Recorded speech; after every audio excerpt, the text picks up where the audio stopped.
3.4 কিলোমিটারের পরে আমরা রাইটে যাব। রাইট এক্সিটটা আমরা নিব ইনশাল্লাহ।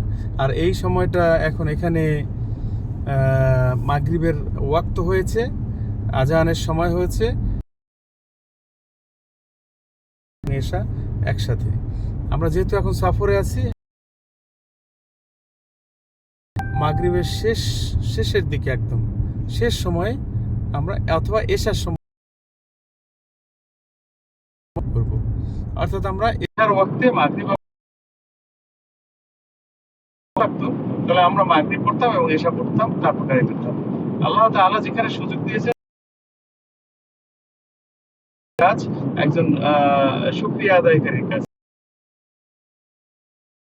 আল্লাহ ছাড় দিয়েছেন, ওই ছাড়গুলো গ্রহণ না করা হলো, এটা হলো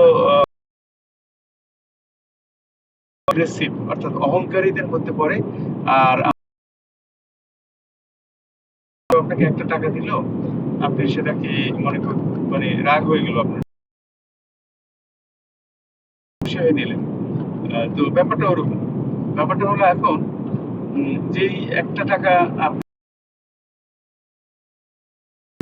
আমার আপনার জীবনের মোট টার্ন ঘুরিয়ে দিতে পারে।